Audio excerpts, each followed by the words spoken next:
Piyələnmə müasir tibb elminin ən ciddi problemlərindən biridir. Lakin bu problemin fonunda belə John Brower Minnock'un hekayəsi bənzər olmayan bir tibbi hadisə kimi tarixə düşüb. Onun çəkisi 635 kiloqrama çatmışdı və bu, onun tarixdə qeyd alınmış ən ağır insan etmişdi.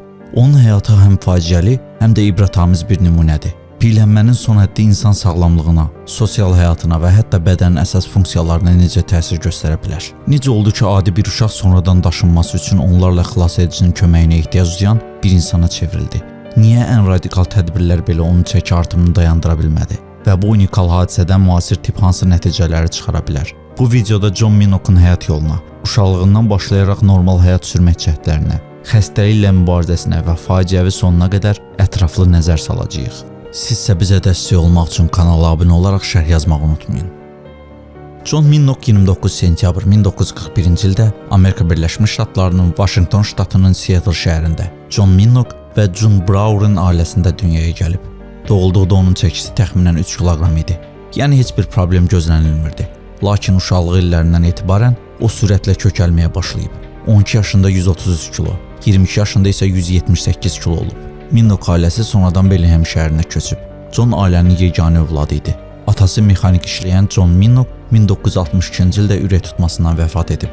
Anası isə tibb bacısı idi və oğlundan 3 il çox yaşayıb. Atasının soy kökü Şotlandiyaya gəlib çıxırdı. Onun babası Peter Minnock 1876-cı ildə Amerika Birləşmiş Ştatlarına köç etmişdi. Ekstremal piyələnməyə baxmayaraq John fəal həyat sürməyə çalışırdı. O Botel orta məktəbini bitirib və 1963-cü ildə həyat yoldaşı Jean Mackardla evlənib. Cütlük birlikdə Bainbridge adasında yeganə taksi şirkətini idarə edirdilər. John 17 il taksi sürücüsü kimi işləyib. Onun fiziki vəziyyətini nəzərə alsaq olduqca təəccüblüdür. Lakin onun çəkisi artmaqda davam edirdi və 1978-ci ildə 635 kiloqrama çatır.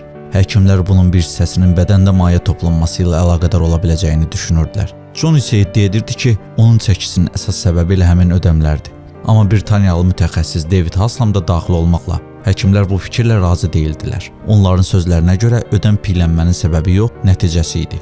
1978-ci ildə Minnock həyatını tam dəyişmək qərarına gəlir. Həkimlərin göstərişi ilə o, gündə cəmi 600 kalori qəbul etdiyi pəhrizə keçir. Bu pəhriz əsasən tərəvəzlərdən ibarət idi. Lakin bu dəyişiklik onun vəziyyətini daha da pisləşdirir. John yatağa düşür və 3 həftə sonra xəstəxanaya yerləşdirilir. Onu Washington Universitetinin tibb mərkəzinə aparmaq üçün onlarla xilasedici cəlb edilmişdi. Həkimlər onda ağır ödəm, həmçinin ürək və tənəffüs çatışmazlığı aşkar etdilər. Endokrinoloq Robert Schwantz onun çəkisini 635 kiloqram olaraq qiymətləndirərək bildirdi ki, bu həmin dövrdə məlum olan digər pasiyentlərdən təxminən 300 kiloqram çoxdur.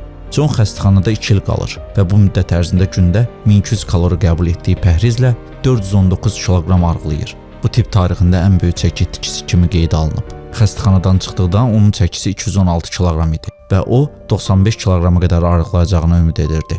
Təəssüf ki, xəstəxanadan çıxdıqdan qısa müddət sonra John yenidən çəki almağa başlayır. Cəmi 7 gün ərzində 91 kiloqram, 1981-ci ilə qədər 432 kiloqram olur. 4 sentyabr 1983-cü ildə cəmi 41 yaşında John Minnock ürək dayanması və tənəffüs çatışmazlığı nəticəsində dünyasını dəyişir. Ölüm anında onun çəkisi 362 kiloqram idi.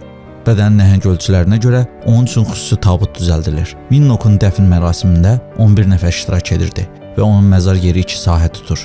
John Brower'ın həyatı piyələnmənin nə qədər təhlükəli və dağıdıcı bir xəstəlik ola biləcəyinin canlı sübutudur.